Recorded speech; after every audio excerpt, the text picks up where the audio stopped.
बोलिए प्रेम से श्री सद्गुरु महाराज की जय। श्री सद्गुरु महाराज की जय। श्री सद्गुरु महाराज की जय। अखंड मंडलाकारं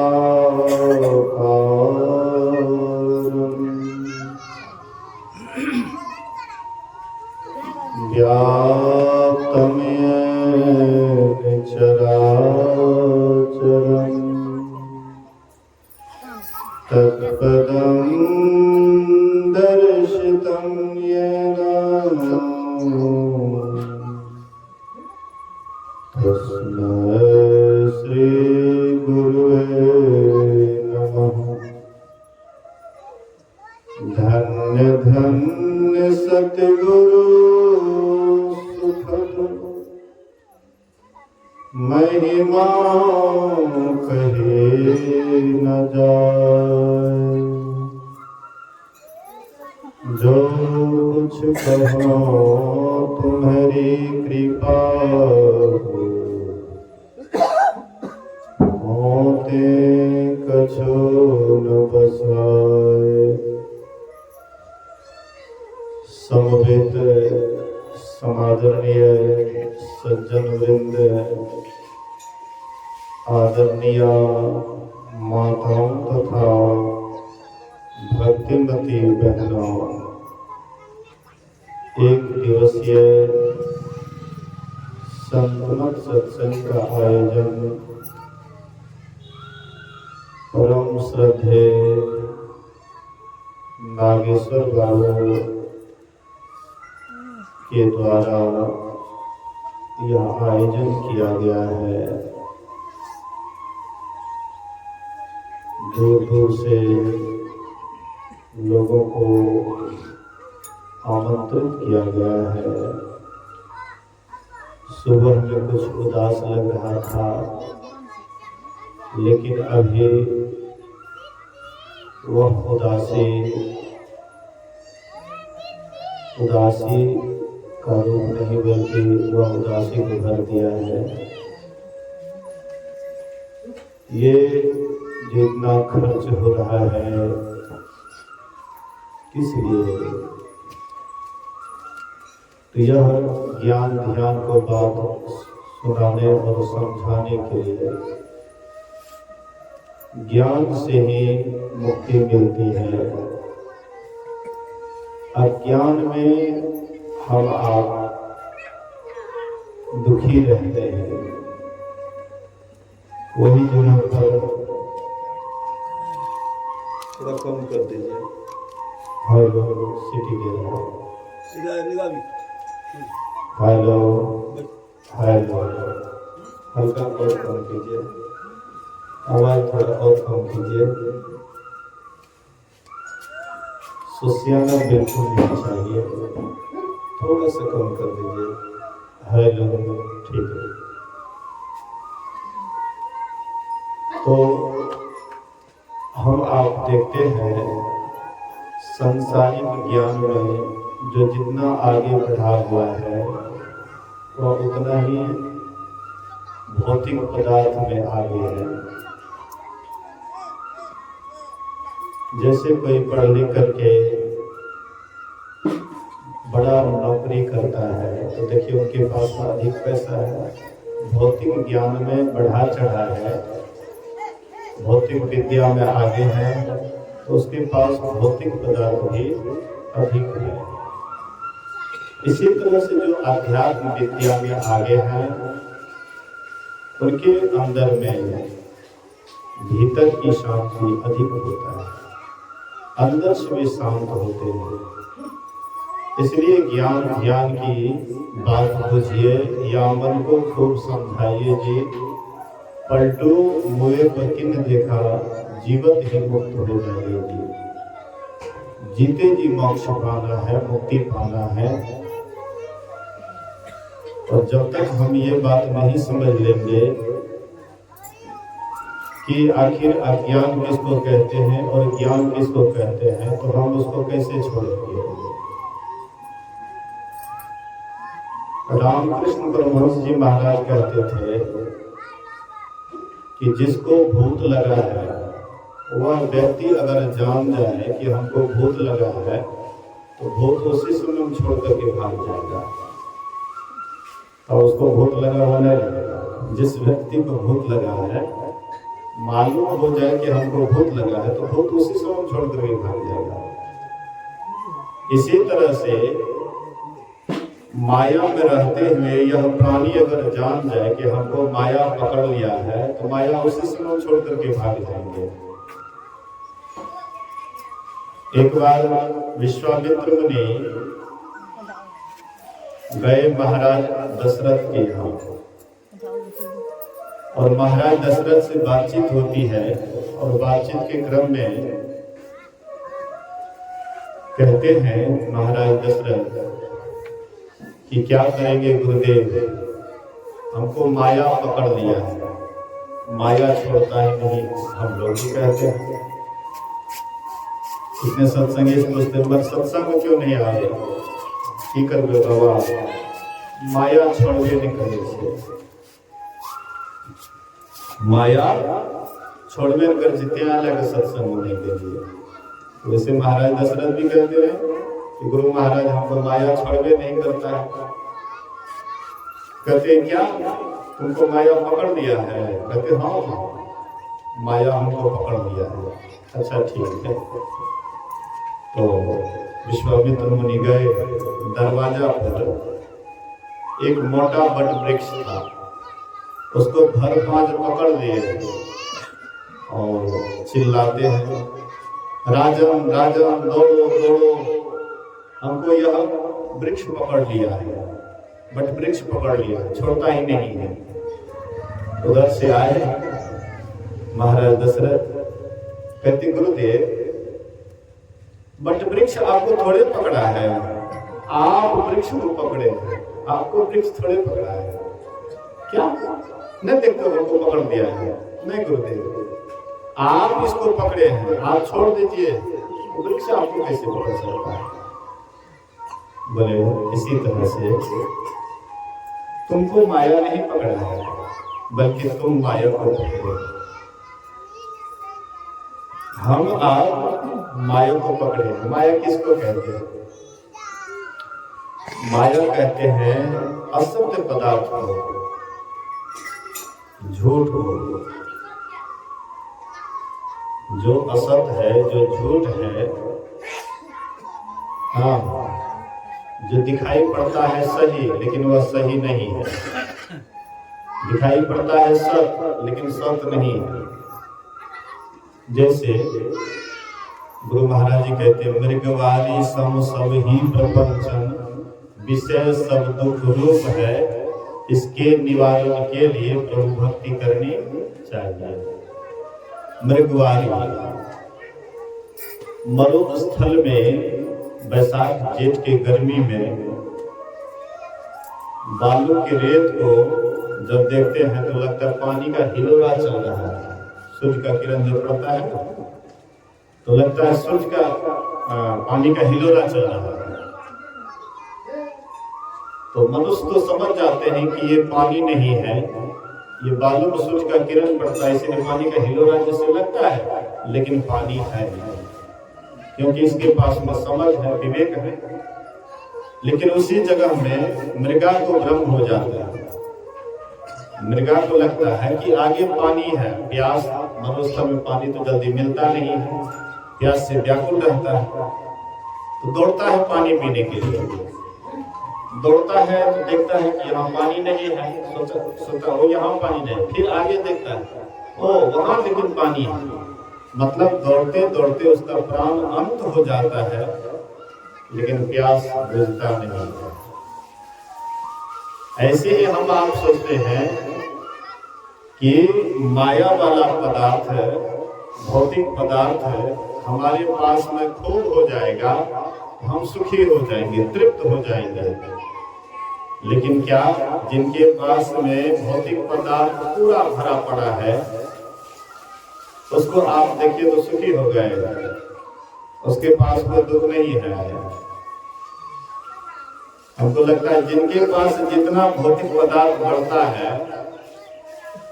उतना ही उसका दुख बढ़ता है।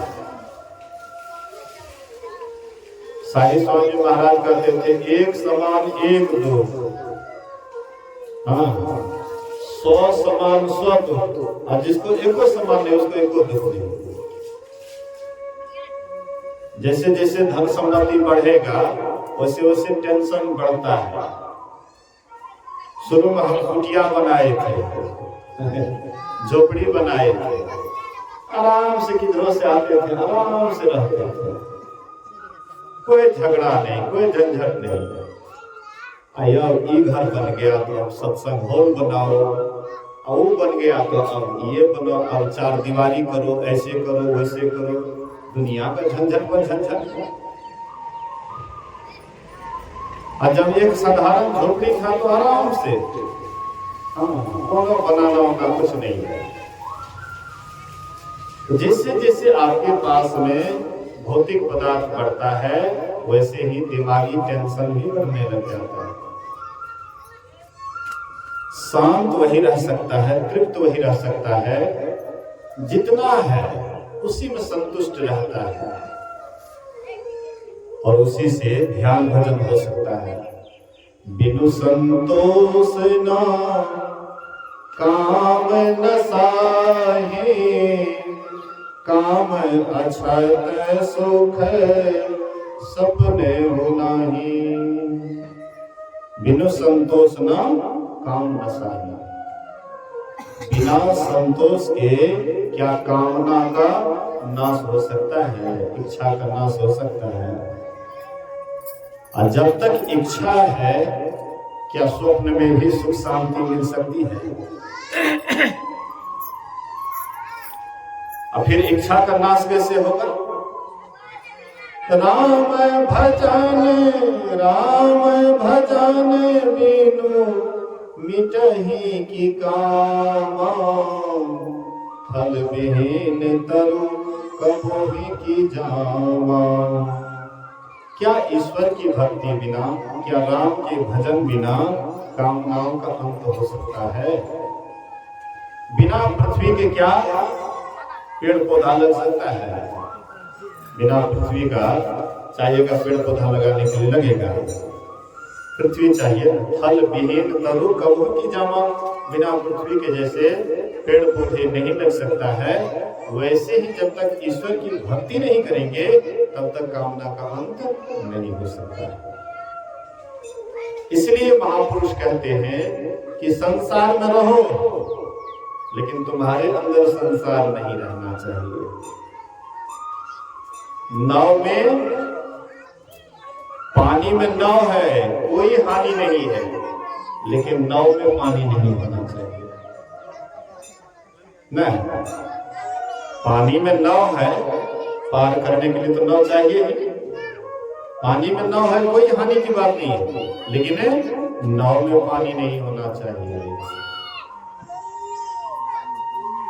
नाव में बाढ़े पानी, घर में बाढ़े दाम, दोनों हाथ को लीजिए, यही सयानो काम। नाव में बाढ़े पानी, नाव में जब पानी बढ़ने लगे तो क्या करना चाहिए? घर में जब आमदनी आने लगे तो क्या करना चाहिए? दोनों हाथ को लीजिए। आई नहीं कि नाव में पानी बढ़ने लगा तो रामायण जी उल्टा दिए, एकदम रामचरितमानस का पाठ करना शुरू कर दिए। आप भी डूबिएगा, नाव भी डूब जाएगा। उस समय में आपका काम क्या है? दोनों हाथ से उलीचिए, दोनों हाथ से पानी निकालिए। घर में आमदनी आने लगे, अगर आपके पास में परमात्मा की कृपा से आमदनी आ रही है तो अच्छा काम लगाइए। कहीं न कहीं तो जेबे करेंगे, वो रास्ता खोज लेंगे। वो जो पैसा आपके पास आ रहा है, रास्ता खोज लेंगे किधर से हम जाएंगे। लेकिन आप पहले ही अगर उसको अच्छे कामों में लगा दीजिए तो आपकी ये बुद्धिमत्ता, आप तो बहुत बढ़िया कर रहे हैं, अच्छे काम में लगा रहे हैं, बहुत अच्छा कर रहे हैं। एक शिक्षक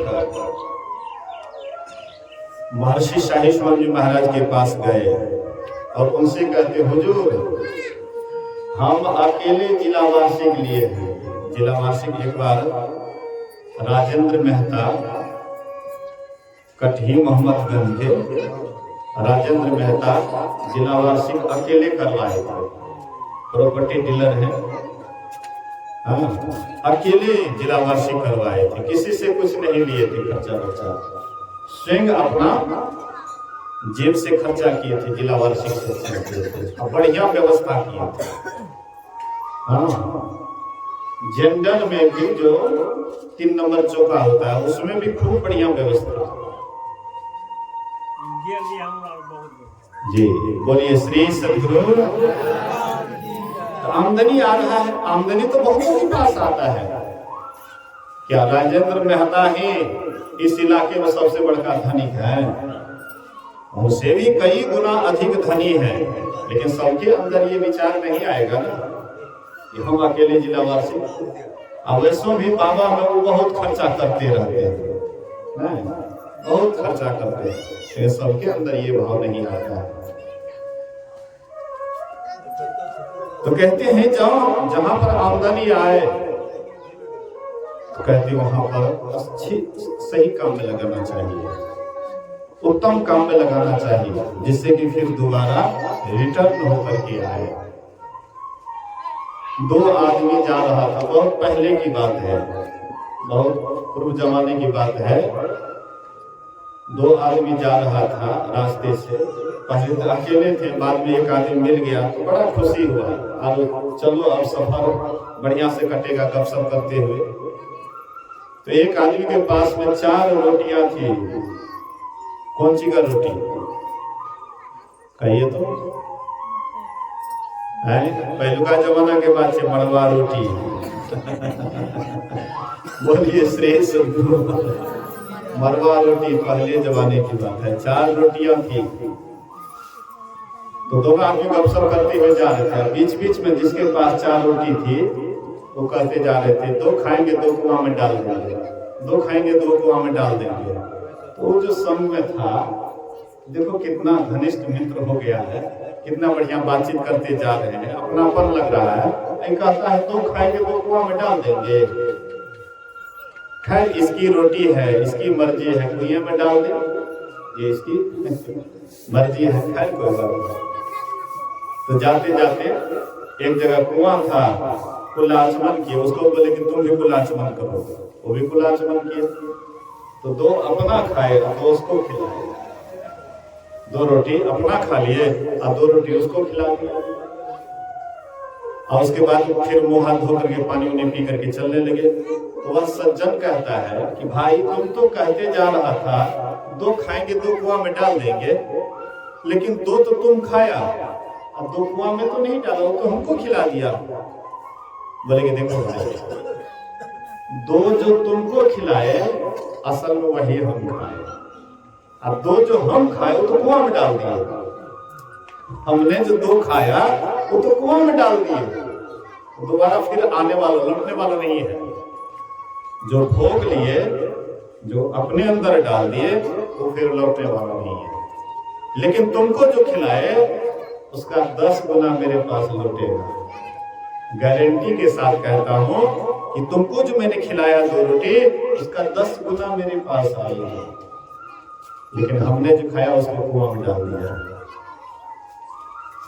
कहने का आशय है, मतलब है कि हमारे पास में आमदनी आता है तो उसका सदुपयोग करना चाहिए, अच्छा कर्म में खर्चा करना चाहिए। भगवान राम भी अच्छा काम में खर्चा करते थे, प्रजाओं को बुला करके सत्संग सुनाते थे, ध्यान कराते थे, यज्ञ करते कराते थे, शुभ कर्म करते कराते थे, व्यर्थ के कामों में खर्च नहीं करते थे, फजूल कामों में खर्च नहीं करते थे।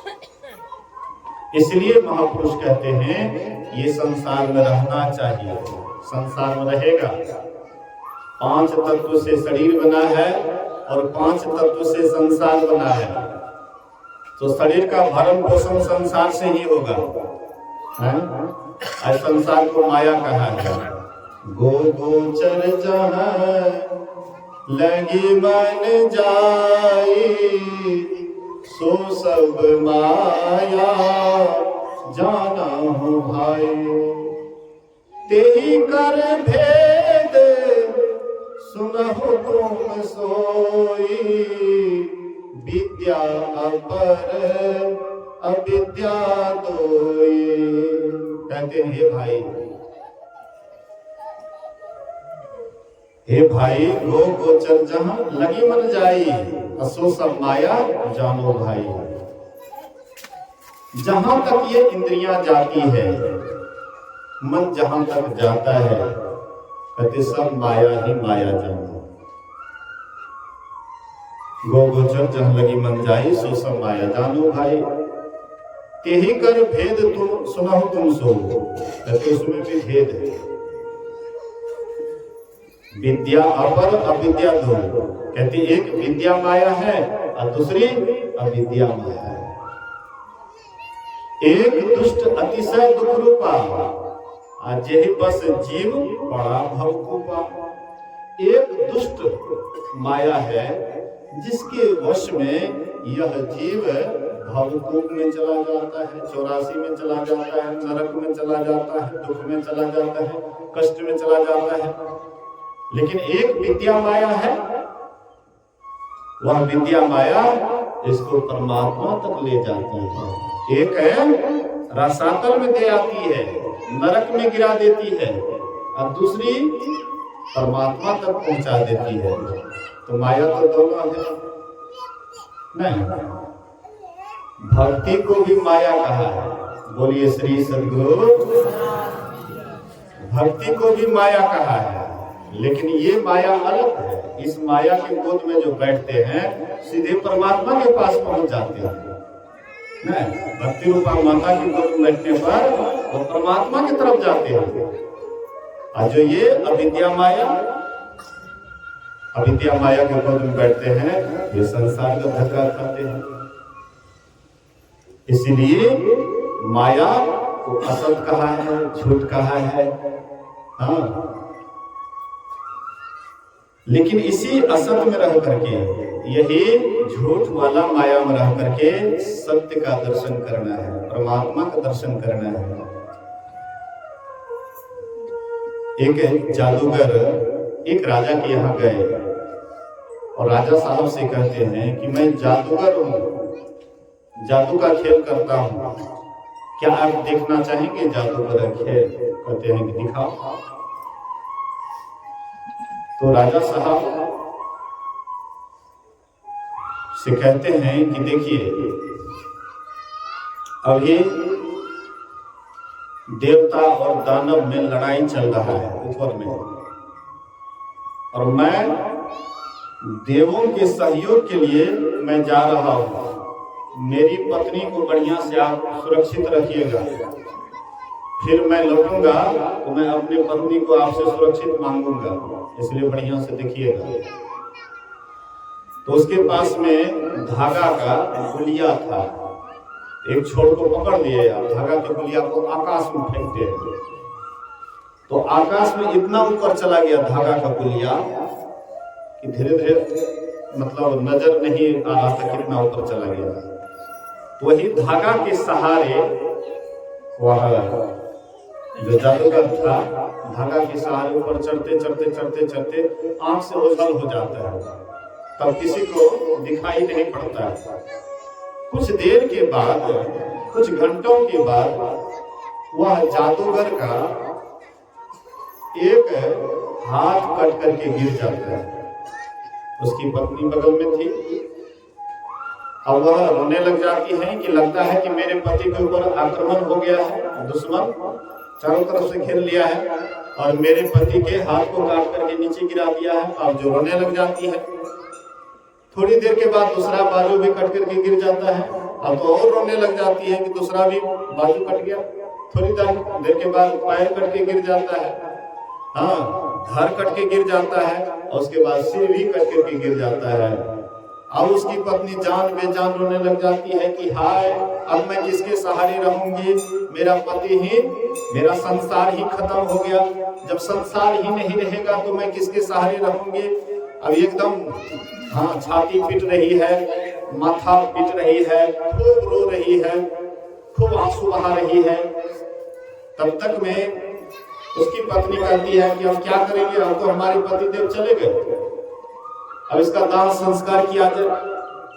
चिता रचाया गया, उसके ऊपर उसके पति का लाश दिया गया। उसकी पत्नी सोचती है कि हमारा पति ही नहीं तो अब हम रह करके क्या करेंगे, मैं भी इसी चिता में जल करके सती को प्राप्त कर लूंगी। राजा से कहते आग लगा दीजिए, आग लगा दीजिए। दोनों जल करके भस्म हो गया। अब कुछ घंटों के बाद वही जादूगर फिर धागा के सहारे नीचे आते हैं। बोलिए श्री सद्गुरु महाराज।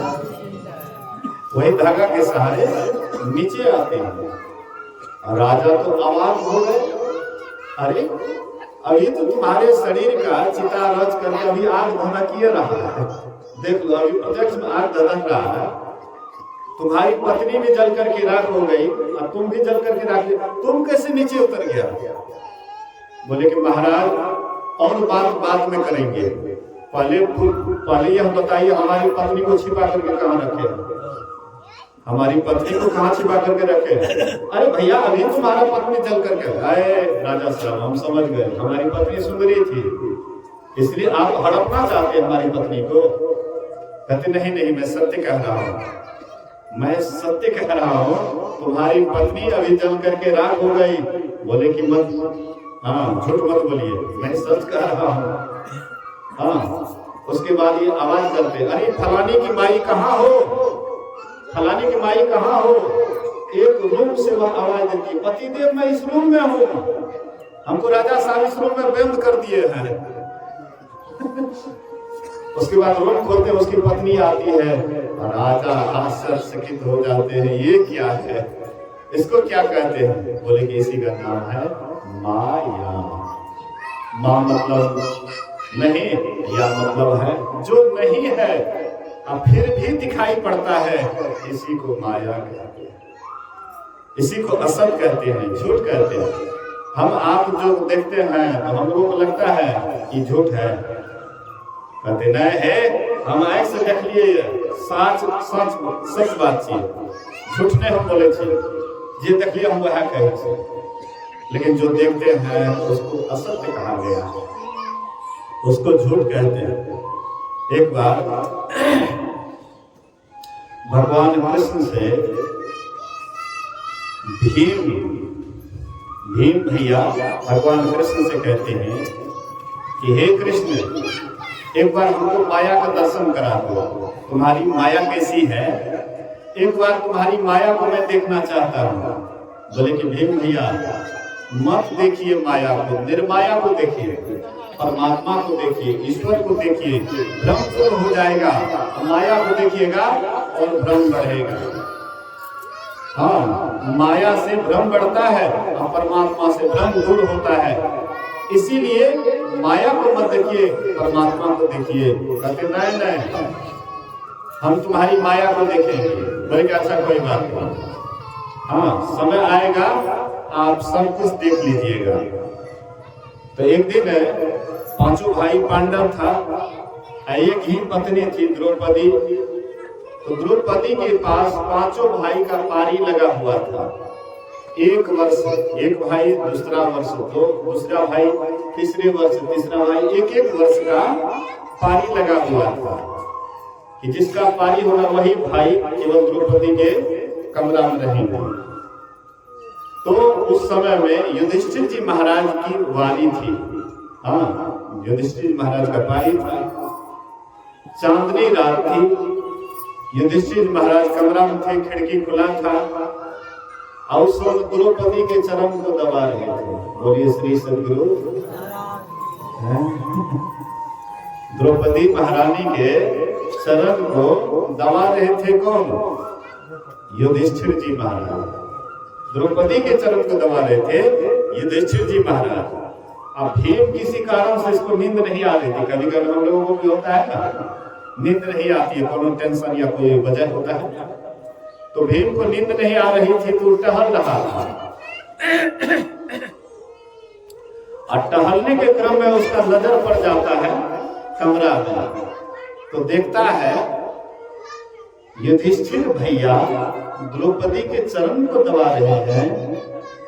लगता है कि युधिष्ठिर भैया का दिमाग खराब हो गया, कितना मन बढ़ा दिया है द्रौपदी का कि उसके पैर को दबा रहे हैं।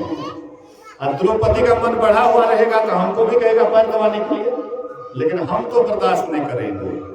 यही गद्दा मारेंगे द्रौपदी के सिर पर और उसके सिर को टुकड़े टुकड़े कर देंगे। और तो सबकी पत्नी है, भाई भाई में हम लोग लड़ मर करके समाप्त हो जाएंगे, हम लोगों का काम समाप्त हो जाएगा, हम लोग खत्म हो जाएंगे, हम लोगों का सर्वनाश हो जाएगा। भीम के दिमाग में ये बात घूमने लगा। अब बराबर यही बात उसके दिमाग में चल रहा था। हाँ, धीरे धीरे भीम खाना पीना धीरे धीरे कम करते गए, कमजोर होते गए। और सबसे बेसी दो आदमी निहारते हैं चेहरा को बेसी, और आदमी भी निहारते हैं, लेकिन दो का ज्यादा रहता है, माँ और पत्नी। ये दोनों को बेसी ख्याल रहता है कि कमजोर होता है मेरा बेटा, कि मतलब पुष्ट होता है, नजर ज्यादा रहता है। तो कुंती देखती है कि भीम दिनों दिन कमजोर होते जा रहा है। हाँ, खाना पीना कम करते जा रहा है, धीरे धीरे कमजोर होते जा रहा है। मने मन उसको चिंता सवार थी। एक दिन जब भगवान कृष्ण आए घूमने के लिए तो कहते हैं, कृष्ण आजकल भीम धीरे धीरे खाना पीना कम करते जा रहा है, कमजोर होते जा रहा है, देखो तो क्या बात हो गया वो, लेकिन अपने मन की बात हमसे नहीं कहता है, तुम ही देखो क्या बात है। तो भीम से भगवान कृष्ण कहते हैं कि भीम भैया क्या बात है, तुम दिनों दिन कमजोर होते जा रहे हो, कोई कारण है क्या? बोले नहीं नहीं कोई बात नहीं है कृष्ण, छोड़ो इस सब बात। कहते भैया अगर डॉक्टर को रोग नहीं बताओगे तो इलाज कैसे होगा? भैया रोगी हो जाओगे, धीरे धीरे तुम्हारा रोग बढ़ते जाएगा, इसलिए डॉक्टर को बताना चाहिए। भैया बताओ तुम्हारे अंदर क्या कारण है, क्यों तुम दिनों दिन कमजोर होते जा रहे हो, क्यों, कौन किस तरह की चिंता है, टेंशन है, बताओ। तो भगवान कृष्ण से कहते हैं भीम, हे कृष्ण कुछ दिन पहले चांदनी रात थी, मुझे नींद नहीं आ रही थी, मैं घूम रहा था, खिड़की खुला था और मैंने देखा, अपनी इसी आंखों से मैंने देखा युधिष्ठिर जी महाराज मेरे बड़े भैया द्रौपदी के चरण को दबा रहे हैं। इतना मन बढ़ा दिया द्रौपदी का, उनके चरण को दबा रहे हैं। अब कहीं हमको अगर वो कहते कि चरण दबाने के लिए तो हम तो बर्दाश्त नहीं करेंगे। यही कथा से उनके सिर पर मारेंगे, सिर का टुकड़े टुकड़े हो जाएगा, फिर आपस में हम लोग लड़बड़ करके समाप्त हो जाएंगे। भगवान कृष्ण कहते हैं कि ये सब माया है, ये सब झूठ है, असत है, दिमाग से निकाल दो। नहीं, आप क्या कहते हैं, हम नजर से देखे हैं, इस आंख से देखे, आप कहते हैं झूठ है। कहते भैया जो भी इस आंख से दिखाई पड़ता है, जो दिखाई पड़ता हुआ सत्य नहीं है, असत है, कितना समझाए नहीं समझा। भगवान कृष्ण कहते भैया चलो घूमने के लिए जंगल की तरफ। तो जंगल की तरफ ले गए घूमने के लिए। एक वट वृक्ष था, कहते हैं कि भैया तुम यहीं पर ठहरो, मैं थोड़ा साधु महात्मा का सत्संग करके आता हूँ, ऋषि मुनियों का दर्शन करके आता हूँ, हाँ भेंट घाट करके आता हूँ, तब तक तुम यहीं ठहरो।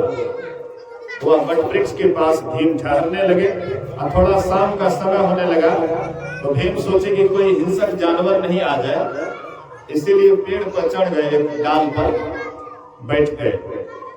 थोड़ी देर के बाद चांदनी रात होती है, धीरे धीरे वहां पर बिछावन लग जाता है, सिंहासन लग जाता है, और जितने भी देवी देवता है एक एक करके आते हैं, जो जिस योग्य था, बड़ा छोटा, उसके लिए उस तरह का आसन लगा हुआ था। सब अपना अपना आसन पर बैठ गए। सबके सब देवी देवता आ गए, चारों भाई आ गए। अब बाद में आती है द्रौपदी जी महारानी। बोलिए श्री सद्गुरु महाराज की। लक्ष्मी के रूप में द्रौपदी महारानी आती है और सबसे ऊंचा सिंहासन उसी का था। सबसे ऊंचा सिंहासन पर बैठ जाती है और कहती है कि सबका हाजिरी लीजिए, कौन कौन इस सभा में उपस्थित हैं और कौन कौन नहीं है। तो 33 करोड़ देवी देवता का हाजिरी लिए सब उपस्थित, और वो का लिए वो भी उपस्थित। और जब पांचों भाई का हाजिरी ले रहे थे तो देखे कि 4 भाई उपस्थित है लेकिन भीम उपस्थित नहीं है। तो नारद बाबा खड़े हो गए, बोले कि वो देखिए भीम बड़ा अहंकारी हो गया है, देखिए वो वट वृक्ष पर बैठा हुआ है। तो द्रौपदी महारानी का देखो, पकड़ो उसको, पकड़ करके लाओ, अभी दिखाते हैं। बहुत अहंकारी हो गया है, अपने को बहुत बड़ा घमंडी हो गया है, पकड़ो उसको लाओ। जैसे नारद बाबा बोले कि पकड़ो उसको लाओ, भीम वहां से कूदते हैं, हाँ डाल पर से कूदते हैं, भागने लग जाते हैं। भगवान कृष्ण हाथ पकड़ लेते हैं, कहते भीम भैया रुको रुको रुको रुको। बोले कि अभी छोड़ दो हमको, पता नहीं बोले क्या करेंगे नहीं करेंगे। भैया उलट करके देखो, तो उलट करके देखते ना नगरी ना वह धाम, कहीं पर ना कोई देवता है, ना कोई ना सिंहासन, ना कोई चीज। बोले कि भैया इसी को माया कहते हैं, जो पहले नहीं था, बीच में है और बाद में भी नहीं रहेगा, इसी का नाम है माया, इसी का नाम है असत। हम आपका शरीर पहले नहीं था, बीच में ये शरीर है, बाद में शरीर खत्म हो जाएगा, नाश हो जाएगा, इसी का नाम है माया, इसी का नाम है असत। गेहूं हम लोग देखते हैं ना, जो भोजन करते हैं वही गेहूं जाता है खेत में। तो खेत में जाता है तो खेत से क्या होता है, गेहूं जब सड़ करके, हाँ मिट्टी में सड़ करके, उसके बाद उसे अंकुर निकलता है, पौधा होता है। और किसी का मवेशी जाता है तो कहता है मेरा गेहूं खा लेगा, वहां पर गेहूं थोड़े है, गेहूं वहां नहीं है, घास का रूप लिया है, गेहूं पौधा का रूप लिया है। लेकिन कहते क्या है, गेहूं खा लेगा। उसके बाद बड़ा होता है, फिर फलता है, पकता है, बाद में फिर वही गेहूं, पहले भी गेहूं, हाँ बाद में भी गेहूं और बीच में भी गेहूं। आत्मा पहले भी, अभी भी आत्मा, बाद में भी आत्मा, लेकिन शरीर बीच में है, बाद में खत्म। जैसे गेहूं में पौधा हुआ तो पौधा खत्म हो गया लेकिन दाना बच गया। इसी तरह से हाँ शरीर का नाश होता है, शरीर असत्य है, नाशवान है, ये एक दिन नाश होगा, लेकिन हम आप अविनाशी है, हम आपका कभी नाश नहीं होता है। हम अपने को जानने के लिए क्या करना पड़ेगा, तो सुन रहे थे, धर्म ते बिरति जो गए ज्ञाना, ज्ञान मोक्ष प्रद वेद बखाना। धर्म से वैराग्य होता है। धर्म किसको कहते हैं, धर्म उस कर्म को कहते हैं जिससे आत्मा की उन्नति होती है, आत्मा की उद्गति होती है, आवरण का छेदन होता है, ईश्वर परमात्मा का दर्शन होता है, इसी का नाम धर्म है। ये जो धर्म के नाम पर बहुत सारा भटकाव चल रहा है, धर्म नहीं है, धर्म के नाम पर भटकाने का एक तरीका है, भटकने का। संसार में विविध भांति के कर्म जगत में जीवन घेरी फंसाता है, अब बाबा देवी कहे कह में ही सदगुरु गुरु ही बचाता है।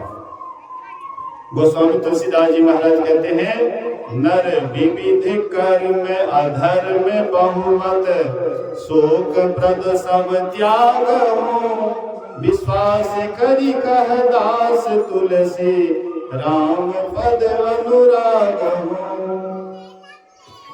विविध भांति के कर्म जगत में जीवन घेरी फंसाता है। संसार में बहुत धर्म की तरफ जाइएगा, आप भटक जाइएगा।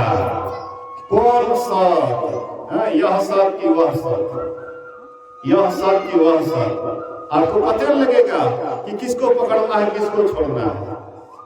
और यहाँ पर दीक्षा ले लिए, कुछ दिन ध्यान भजन किए, नहीं कुछ मिला, उधर से आ गया जागो दौड़ गए। अरे तरीके सुने छी एकरा में तुरंते धन दौलत खूब मिले छे, तोरिके अपना मंत्र जपे छे 21,000 मन के कामना पूरा भय से। आज तक किसका मन कामना पूरा हुआ है? शिव जी, भगवान शिव अपना रहते थे श्मशान घाट में, लोग मांगते थे तो उसको दे देते थे। अपना क्यों नहीं रखते थे? अपना क्यों नहीं धनी हो गए? सोने का महल बनाए, वो पार्वती को भोग नहीं हुआ, वो भी दाने कर दिए। अगर उसी से सुख मिलता तो शिव जी उसको पकड़ के रखते ना। आज शिव जी को मानने वाले कहते हैं शिव को गुरु मानते हैं। आज शिव जी को कौन लोग से पकड़े हुए हैं? गुरु कौन लोग से पकड़े हुए हैं? है शिव जी धन देता है, शिव जी दौलत देता है। शिव जी से असली चीज कहाँ ले रहे हो? शिव को मानते हो गुरु, लेकिन शिव का कहाँ मानते हो? शिव को मानते हो, शिव के नहीं मानते हो। शिव को मानोगे तो शिव ध्यानी थे, तुम भी ध्यानी बन जाओगे। और ध्यानी तब बनोगे जब किसी ध्यानी के पास जाओगे, ज्ञानी तब बनोगे जब किसी ज्ञानी के पास जाओगे। आओ कि मुर्गा मछली कुछ खा लीजिए, मंच पर लंबा चौड़ा भाषण दे दिलिए, मन भेले गजू पी लेलिए, मन भेले मांसो मछली खा लिए, मन जे भेले वह कर लिए, खनियो खा लिए, वीडियो पी लेलिए। आया जागा जागा जागा भगवान सबसे लागे छे शिवे जी सबसे गेल गुजरल छे। शिव जैसे ध्यानी आज तक नहीं हुआ संसार में, इस बात याद रखिए। बोलिए श्री सद्गुरु। शिव जैसे ध्यानी जल्दी आपको नहीं मिलेगा। 1.25 लाख योग किए थे शिव जी, और शिव जी के नाम पर जो नाटक कर रहे हैं शिव जी छोड़ेंगे नहीं। कौन है? कालों के काल महाकाल। ये मत सोचिए कि हम उसको गुरु बना लेंगे, छोड़ देगा, मोचार देगा, सीधे मोचार करके डाल देगा। हाँ, लेकिन उसके कहा मानिएगा। उसके कहा कौन मानता है? संत सतगुरु के रास्ते पर चलिएगा तो शिव जी के बात को मान रहे हैं। अगर इसके रास्ते पर नहीं चलिएगा, मनमाना चलिएगा, तो शिव जी छोड़ेंगे नहीं। 3 देवता है, त्रिदेव है। ब्रह्मा का काम है जन्म देना, विष्णु का काम है पालन करना, और शिव जी का काम है मुड़ी मचार देना। मुड़ी मचार देगा, नहीं बात मानोगे ना, मुड़ी मचार देगा। ऐसा मत समझो कि हम उसको गुरु बना लिए। हम अभी महर्षि मही को गुरु बना लेंगे, अब महर्षि मही के बात को मानवे नहीं करेंगे, मनमाना चाल चलेंगे, तो महर्षि मही क्या करेगा? नहीं छोड़ेंगे। कोई भी क्यों नहीं हो, कोई भी क्यों नहीं हो, चाहे किसी भी संप्रदाय के क्यों नहीं हो, लेकिन संप्रदाय के जो मेन आचार्य हैं उसके बाद का जो सम्मान करेगा वे आगे बढ़ेंगे, और जो उसका सम्मान नहीं करेंगे वे पीछे रहेंगे। शिव बहुत बड़े आचार्य थे, बहुत बड़े महायोगेश्वर थे, 1.25 लाख योग किए हुए थे। और 1.25 लाख योग करने के बाद भी ब्रह्मा जी ने कहा कि कैसे लोगों को मोक्ष मिलेगा, मुक्ति मिलेगा, इसके लिए क्या मार्ग है? शिव जी ने कहा ज्ञान योग दोनों का जब तक अभ्यास नहीं करेंगे वह मोक्ष नहीं पा सकता है, मुक्ति नहीं पा सकता है। तो पूछिए तो जागा हो जगाता हो, पूछिए तो ज्ञान किसको कहते हैं? योग किसको कहते हैं? चुप्पे हो जाएगा, खाली एक 2-3 गो हाँ रट लिया है, अब बस हर हमेशा बना दो गुरु, बना लो गुरु, बनाते जाओ। क्या हो जाएगा? क्या हो जाएगा? गुरु बना लोगे तो इससे तुम संसार का क्या भला कर दोगे? ना तुम ज्ञान जानते हो, ना तुम योग जानते हो। 1.25 लाख योग किए हुए थे शिव जी, तुम एको को योग बताओ तो किसको कहते हैं? खाली पंचाक्षर का जपो, क्या ठग रहे हो? जोगी आगे में खेल खेल रहे हो, नहीं चलेगा। इसलिए अगर तुम चाहते हो मोक्ष पाने के लिए, अगर ईश्वर को पाने चाहते हो, परमात्मा को पाना चाहते हो, तो झूठा खेल को छोड़ो, सच्चाई के मार्ग पर चलो, परमात्मा के रास्ते पर चलो। परमात्मा जो रास्ता बनाया है, संतों ने जो मार्ग बनाया है, यही परमात्मा का बनाया हुआ रास्ता है। गुरु महाराज कहते हैं संत मता बिनो गति नहीं, सुनो सकल देकान, जो चाहो उद्धार को, बोलो संत संतान। में ही राज्य संत मता कर गाए, सबको दियो सुनाए के और तू रहे चुपाए। इसलिए अगर ईश्वर को पाना चाहते हैं, यही दो रास्ता है, ध्यान कीजिए और सत्संग कीजिए।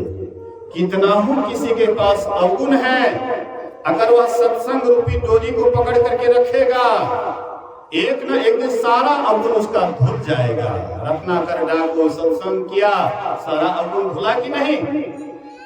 अंगुलीमाल सत्संग किए, बहुत बड़ा हत्यारा था, उसका सारा पाप धुला कि नहीं धुला?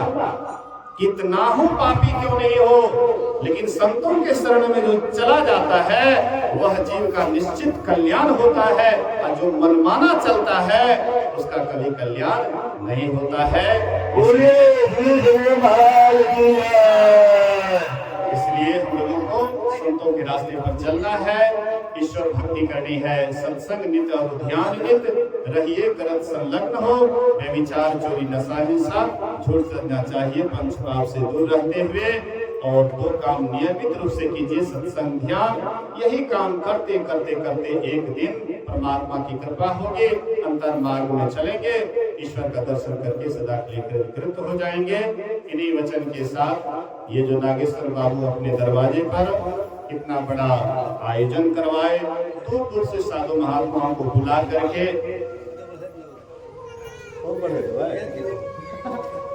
बोलिए श्री सद्गुरु।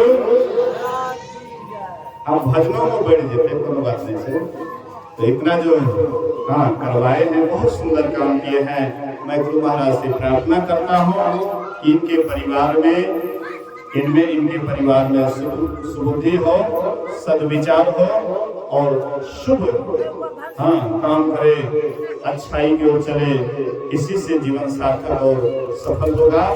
आप लोग भी जो अनमोल समय, यह इतना ताल का समय है, और इतना ताल को नजरअंदाज करते हुए आप लोगों ने जो इतनी संख्या में यहाँ आए हैं, आप लोगों को भी बहुत बहुत साधुवाद, धन्यवाद।